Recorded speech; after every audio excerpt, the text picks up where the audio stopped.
Hello, my wonderful people. Good morning, good afternoon, good evening, good night, depending on your time zone or anytime you are coming across this video. If you like what you are watching, kindly subscribe, put on your notification bell to all notification. This will enable you to know when we upload video in this platform. Here we react to all forms of videos, local and international. I want to appreciate YouTube for creating this wonderful platform for us to use to disseminate information. And I also put a disclaimer that Linda's TV show do not in any way promote hate speech, misleading information, or violence. We are here to educate and inform the members of the public about what is my learned friend Ifeanyi Ejiofor to that meeting, and I then demanded that Nnamdi Kanu should be present at the meeting, because we are only lawyers and we do not know anything about medicine or surgery. And they fetched Nnamdi Kanu, and we all sat down and brainstormed and agreed that there was no way they could have carried out that surgery on Kanu without his own personally appointed medical doctor, a doctor of his own choice, as earlier directed on the 21st of October 2021 by the Honorable Justice Binta Nyako of the Federal High Court, that he be allowed to have his personal doctor so that there could be a second opinion on his deteriorating state of health, wherein they are increasing his potassium level every day. They are using him as a guinea pig for trial because they do not know the cause of his illness. And all the tests they have done, blood tests, urine tests, stool tests, which they have always done, they have sent to South Africa and some other countries. Nnamdi Kanu to date has never been availed of what the results were, nor have we his counsel. So at that meeting, therefore, I impressed it upon them that there was no way they could carry out a surgery on Nnamdi Kanu's ear without his personal physician being present. That we will not even allow it. And that was what we agreed on. The meeting was that when Nnamdi Kanu finally appoints any one or two doctors of his choice, they should get across to us. We will now again write to the SSS for an interactive session between these doctors and Nnamdi Kanu, because his earlier doctor, Dr. Sifine Okorochukwu, who had been treating him even before his extraordinary, torturous and forceful rendition from Kenya back to Nigeria on the 27th of June 2021, who had gone to the DSS facilities 2 times and had been denied access to see Nnamdi Kanu, himself was not in the country. Because of that, it means that whichever doctors that will be seeing Nnamdi Kanu will be seeing him for the first time, and Nnamdi Kanu will be seeing them for the first time. So there must first be that interactive session so that they can have a synergy to know whether these are doctors that he can go with or whether he will need another set.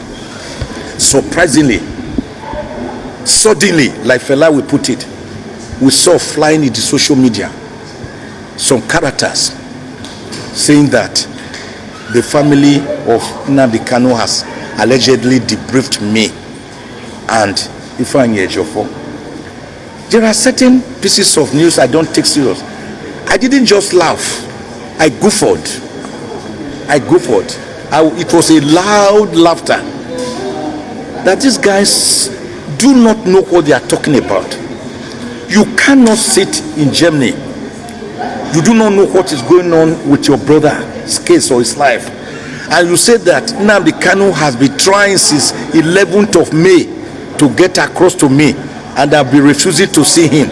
Whereas I was with Nnamdi Kanu on the 3rd of June, and the very day you were releasing this text, this social media damnable and defamatory statement, Ifeanyi Ejiofor was physically with Nnamdi Kanu. You release this, your social media something at 1:57 p.m., 3 minutes before the 2 p.m. when Ejiofor was supposed to meet with Nnamdi Kanu. And he met him. And Nnamdi Kanu sent his personal greetings, happiness, and thanks to me through Ejiofor. And that everything is going on well. He's very happy the way I've conducted his case. Since I came in January 2022, I got 8 of the 15 counts dismissed by this honorable court here, Justice Nyako. The remaining 7 counts, I was dissatisfied. I took them to the Court of Appeal, and on the 13th of October 2022, in a landmark judgment, the Court of Appeal dismissed the remaining 7 counts and gave Nnamdi Kanu a clean bill of health.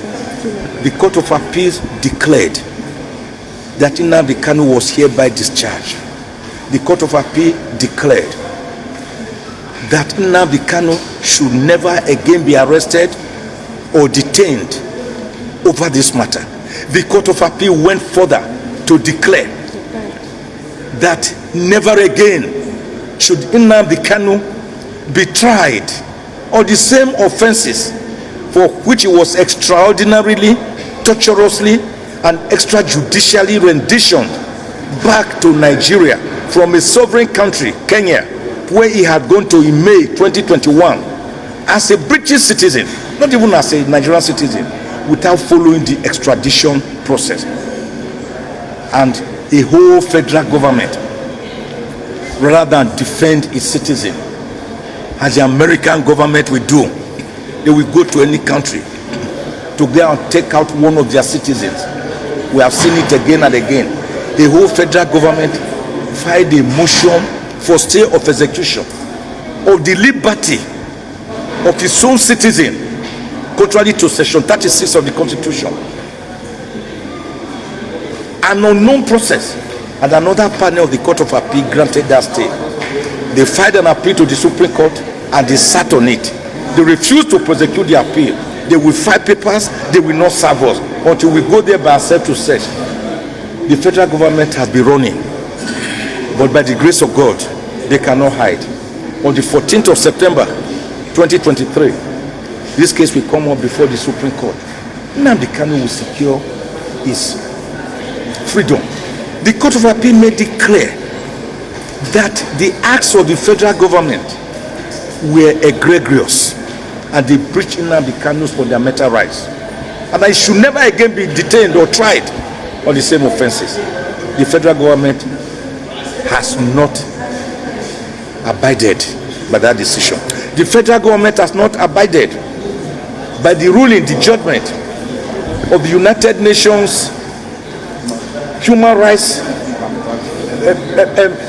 panel against detention, which was made in July 2021, that Nnamdi Kanu be released, and not only released, he should even be compensated for the degradation and violation of his human rights.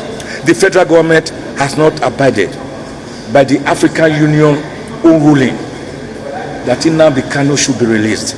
The federal government has not abided by the decision of the Umuahia Federal High Court, sitting at Umuahia, that the detention of Nnamdi Kanu was illegal, unconstitutional, and that he be released immediately. And indeed, they awarded 500 million naira damages against the federal government and in favor of Nnamdi Kanu.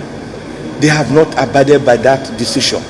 They continue to go to play the same roulette like a yo-yo, that Nnamdi Kanu jumped bail. And evidence available shows that Nnamdi Kanu did not jump bail. That when he was arraigned on the 23rd of December 2015, this court, Justice Binta Nyako, granted him bail. On the 25th of April 2017, about 1.5 years later, Nnamdi Kanu was enjoying this bail in the country, in this place called Nigeria. He did not jump bail. until the federal government by itself, going through a most satanic operation, Python dance, to invade Nnamdi Kanu's ancestral home at Afara-Uku, Ibeku, Umuahia, in Abia State. And in that operation, non-provoked operation, they mowed down, they killed 28 unarmed and innocent Nigerians.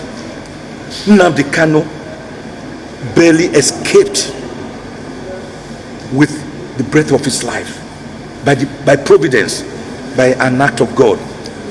The father, Kanu, never recovered from this atrocious, inhuman invasion. He died. And the mother never recovered, and she died. So Nnamdi Kanu first found his way to Rome, to Israel, where he quickly deposed to an affidavit saying, I have run here for my dear life. If the federal government can give me protection, I'm ready to return to Nigeria to face my trial. He deposed to it. The affidavit is before this court. So for the avoidance of doubt, Nnamdi Kanu never jumped bail. Rather, he was forced to flee for his dear life in Nigeria. Because if he had been killed in that same operation where 28 innocent Nigerians were killed, we won't be here today talking. The law says, the Supreme Court, is that you should come and stand trial. To come and stand trial means that you should be healthy enough, you should be alive to stand trial, because dead men don't stand trial, only the living. And for you to stand trial, it means you must stand in the dock. That presupposes that you are healthy. So the Lord has never said, come and sit down trial, or come and prostrate trial, or come and be wheelchaired trial, or come and lie in a hospital bed trial. He says, come and stand trial. And then Nnamdi Kanu has to be alive and be well to stand trial. And the same federal government, the same SSS, that forcibly renditioned him from Kenya to Nigeria on the 27th of June 2021, a country, a sovereign nation Nnamdi Kanu had visited as a British citizen, not as a Nigerian citizen. He was abducted, captured, kidnapped. He was tortured. He was blindfolded. He was put in a decrepit, isolationist camp, not a federal government facility, for 8 days before they brutally renditioned him extraordinarily back to Nigeria. And that is what the Court of Appeal said you cannot do. That is against local laws, against the Extradition Act, against all international laws, against United Nations Declaration of Human Rights of 1948, against Indigenous Peoples' Rights Law, against the social and economic laws that are applicable, against the African Charter of Human and People's Rights. The court declared it so. And Nnamdi Kanu is still being held today in isolation. He's not allowed to practice his Jewish religion. He's not allowed to interact with other cellmates. In fact, when he greets some detainees, those detainees are quarantined off in some more dangerous gulags as punishment for exchanging greetings with Nnamdi Kanu. So, he's there being tortured, dying by installments, apart from the ear surgery we are now requesting for. Dying, mentally tortured, physically tortured, spiritually tortured, psychologically tortured, psychically tortured, his humanity being degraded on a daily basis by a federal government that ought to protect its citizens. What has Nnamdi Kanu done wrong? Nothing. No court has convicted him of doing anything wrong. All he has done is to say, you must give the Indigbos, his own Igbo people, a space in Nigeria like other Nigerians. Don't marginalize them. Don't see them as a mere speck or a mere dot in the larger cycle of Nigeria. But however, if you will not allow them this respect, this dignity that you accord to other 373 out of 374 ethnic groups in Nigeria, then let them go on their own to found their own Republic of Biafra. We call it self-determination. Self-determination is giving legal imprimatur by all international instruments. All international says you can have self-determination. And that was how IPOB was born in 2012 as a non-violent organization. We saw them on the streets of Aba, of Onitsha, of Enugu, of Owerri, and other southeast states, marching on the streets, carrying cudgels, clubs, wearing beret, blowing whistle. We are for Republic of Biafra. They did not do anything that was dangerous or that was treasonable or that could harm the country, as an entity. So, but the federal government found it using the army, they could quickly form Operation Python Dance. Operation Python Dance, which has not danced against Boko Haramis, which has not danced against armed bandits, which has not danced against kidnappers that have since been on the surge. But they could go to attack this young man in his hometown, and thank God he's alive today. If he were not alive, we won't even be here discussing this matter. So the federal government, the SSS, they are wrong, and they are wrong. And today, the court has had us asking for an order of mandamus, compelling the SSS to provide his medical records. If you have nothing to hide, what harm does it bring to you to provide Nnamdi Kanu's medical records for us, his lawyers, to see? We are also asking for an order of mandamus that he should be allowed to see his personal physician, as ordered by this same court on the 21st of October 2021. What has he asked for that we hurt the federal government? How can you be the person, the agency that arrested, forcibly renditioned him back from Kenya to Nigeria? You are the same agency detaining him. You are the same agency that investigated him. You are the same agency prosecuting him. You are the same agency again detaining him. You are the same agency opposing his bail for application. You are the same agency opposing his application to be transferred, at least from your gulag to the Kuje Correctional Center, which is a place meant for people who have been granted bail, as was his case.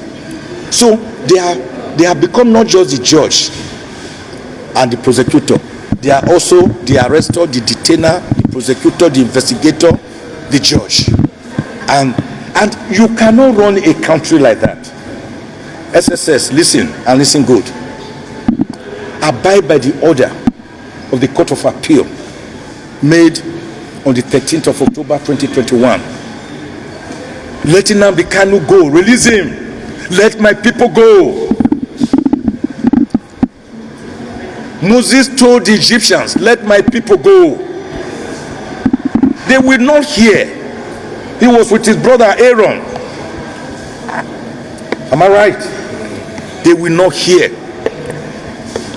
And Pharaoh, the Egyptian emperor, brought magicians. Anything that Moses conjured, they will conjure to show their power, the power of man.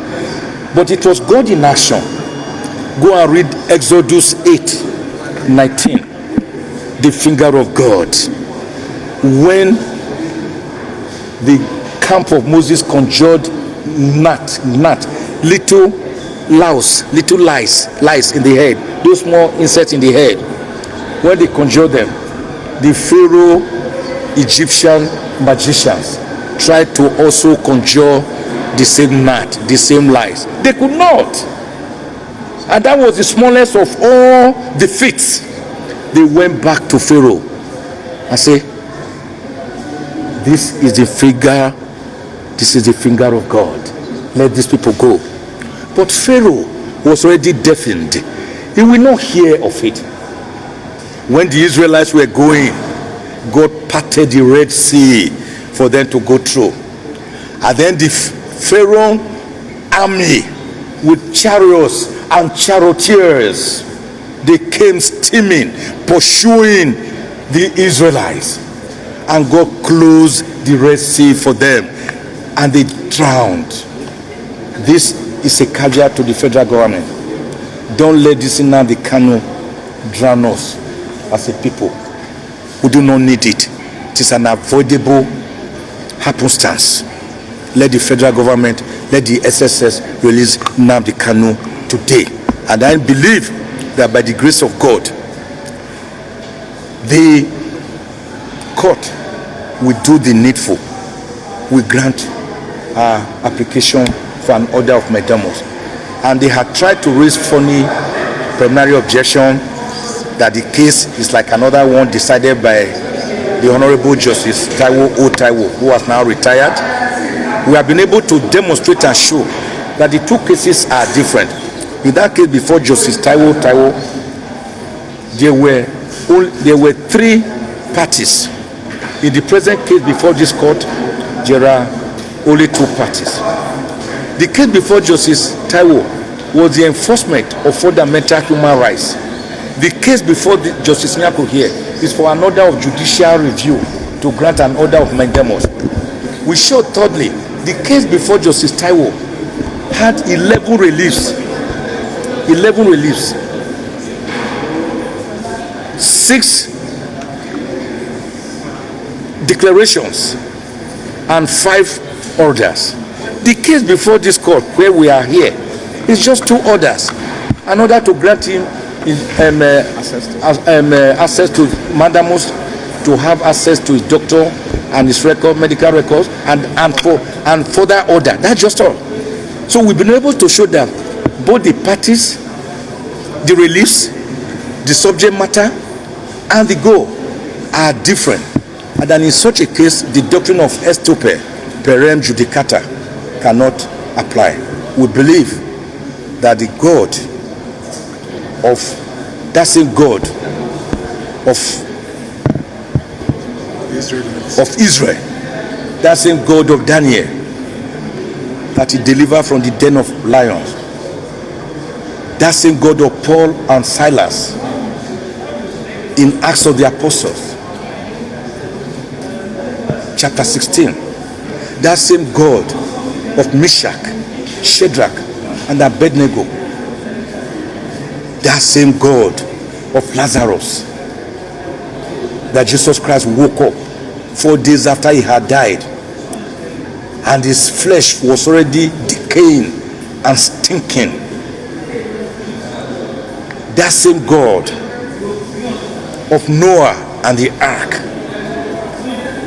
that same God of Jonah that was in the belly of the fish, that same God of Jesus Christ that died and resurrected the 3rd day, that same God is alive and well. He slumbereth not, and he does not allow injustice to be perpetrated unremedied. By the grace of God, Nnamdi Kanu will get justice through the courts. If the federal government does not see the wisdom of quickly releasing Nnamdi Kanu as urgent as yesterday, releasing Nnamdi Kanu will not endanger the country. It is releasing Nnamdi Kanu that will actually bring peace and tranquility to the troubled southeast region. I've held several meetings with Nnamdi Kanu in his presence, and he laments that his own people that he is defending are being made by some characters to sit down at home every Monday, not to go to work. He has asked me that question again and again rhetorically. Chief, sir, how can I, who is helping my people, how can I be the person to be again punishing them by saying that they should not trade, they should not thrive in commerce and industry, which is their main area. I am not party to it. I want to come out. When I come out, I will address my people so that they will know that there's no need to kill their economy, to kill themselves. Nnamdi Kanu is non-violent. He has never used violent means to attempt attaining his goal of self-determination. So the federal government, to me, if they are wise enough, if it's wise enough, they should just let this man go and release him. That will be more productive. That will have multiplier positive effects. But his continued incarceration and detention will continue to be like a whitlow on our forefinger. And for as long as you allow the whitlow to go on, it will ache you and you will not be able to sleep. So if Nnamdi Kanu is not sleeping, the federal government itself is obviously not sleeping, because this has become no longer a national case but an international case in which the United Nations had made interventions. The African Union, the European Union, all over the world. This case is a case. The federal government should do the needful and order the release of Nnamdi Kanu as urgent as yesterday, without even awaiting the Supreme Court decision coming up on the 14th of September 2023, without even awaiting this judge's decision coming up in July, on the 20th of July. If they do that, the federal government will gain mileages and mileages of acceptability.